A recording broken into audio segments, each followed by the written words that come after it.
Hey there, welcome to another episode in our series about how Jesus became God, or what I like to call is or why is Bart Ehrman cheating? So today we're going to be talking all about, well, what is the divine realm?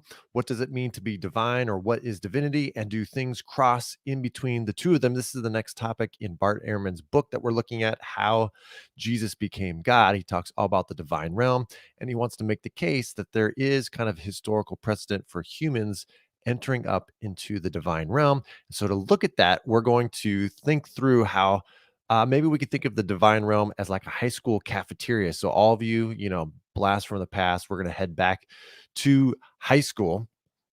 But first, we're going to talk about what is the divine realm according to Bart Ehrman and how he kind of is right about some of these things. And then after that, we're going to talk about a key distinction, the creator creation distinction that actually makes Bart Ehrman totally wrong about all the different things that he is claiming. So, um, really quick, what is Bart Ehrman right about? Well, we in the West, we kind of have this all or nothing perspective in which humanity and what is visible or the material realm is down here. And then everything that God is up here.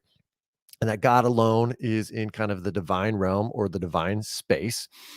And but we need to expand kind of our understanding of what the divine realm is like. And so Bart Ehrman is right to help us do that. He wants us to think of the divine realm somewhat as a pyramid. So we'll put it big like this. So the divine realm is kind of like this graded kind of reality. And we could think of it like high school, like the freshman is like the freshman class is on the bottom and the senior class is on the top, and then everyone else is in between. And the freshmen are kind of divine, like they're in high school, I guess. And the senior class is, very divine. They are the biggest players and the most important people around. And we in the West, we usually think of the divine realm as not having this pyramided or this graded kind of hierarchy within it. But the ancient world, and really a lot of the non-Western world, kind of understands that there is this divine realm. You could call it the spirit world, where there's a lot of stuff going on and there's a lot of different entities, spiritual beings, or we could call gods, and these gods have a different amount of power. And then also, you see that from this divine realm that there are entities that become human, or at least they take on human form. Maybe they're harassing humans, maybe they're having sex, or different things like this. If you just read things like Homer's Odyssey, you see this all over the place, where humans and divine beings are all interacting on the human kind of realm uh, in a bunch of different ways.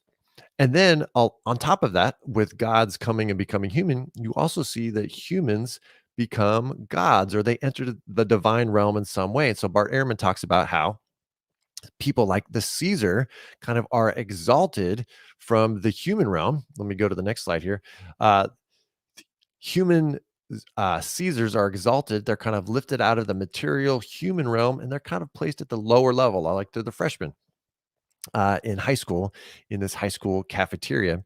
And so, in that sense, Bart Ehrman kind of is right. He's making a point that we need to broaden our sense of what the divine realm is like. And that maybe Jesus was exalted, or at least Jesus's followers thought that he was exalted up into this divine realm in some fashion. But you might say, wait a minute, but Jesus and his followers were Jews. They weren't Greek pagans. And so we can't use a pagan understanding to think through what happened to Jesus. And on that point, you are absolutely correct. But that is why Bart Ehrman follows up his understanding of kind of the pagan understanding of the divine realm with a Jewish understanding. And he paints a very similar picture that within a Jewish kind of worldview, or the biblical worldview that we get in the Old Testament, that there really is this kind of hierarchy of divine beings that we find all throughout the Bible, and also kind of extra biblical literature that are coming to intertestamental time before Jesus came, that there's all sorts of kind of gradations within the divine realm. And not only that, but he shows that there's a couple instances where human beings are elevated into the divine realm, like Enoch or Abraham or Moses, maybe even, that there's a couple written documents that suggest that they were elevated or exalted into the divine realm. And so Bart Ehrman wants to make the case that for Jesus's followers, early followers, to believe that Jesus was exalted into the divine realm, that's really not that crazy. But Bart Ehrman is forgetting about one key piece of evidence. He totally ignores it, and this is kind of Israel's understanding of, well, what is monotheism really? What is it really doing?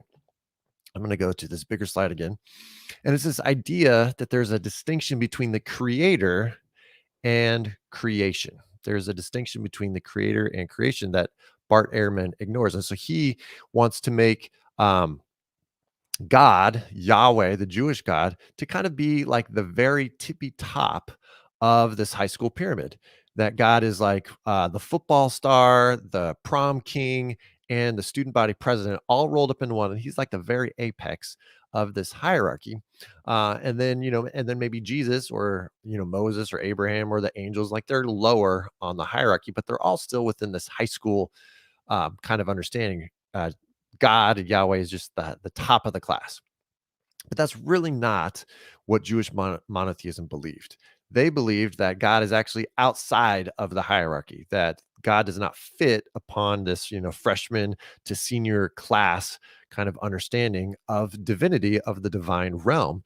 Instead, God is beyond that. God is actually the creator of all those things. And so in this slide, God is the one who is exclusively worshiped because he is the creator who made everything in the divine realm and then everything in the material realm, and everything in the divine realm and everything in the material realm is not to be worshiped because they fall within creation. It is only the creator that is to be worshiped. And so the question is it seems like Bart Ehrman has moved the goalposts for what is divine or what counts as divinity.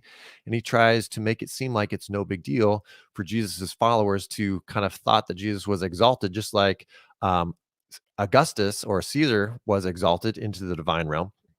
But really, Ehrman is kind of cheating by excluding some of this evidence, by kind of shaping Jewish monotheism in a way that makes it easier to believe that Jesus was elevated. But as we'll be arguing all throughout, there's this huge step for any Jewish believer to equate a human being, and not just a human being, but any created being.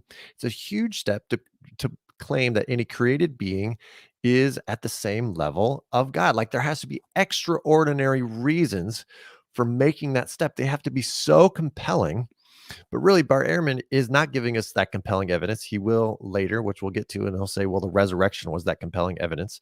Um, but really, just to start off, Airman has kind of moved the goalposts for what counts as being inside the divine realm. So he's right to help us remember to expand our understanding of the divine realm, but he's wrong to count Yahweh or the Jewish God as within that divine realm. Actually, God, Yahweh, is outside and beyond transcendent.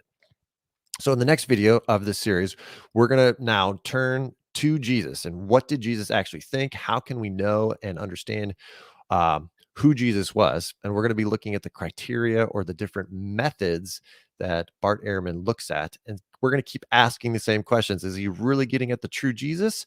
Or is he kind of cheating? Is it that the disciples cheated and kind of made up stories about who Jesus was? Or is it Bart Ehrman that is cheating with the evidence? So I hope you tune in. Please like and subscribe to like this video and subscribe to this channel, and you'll get all the updates as we continue on.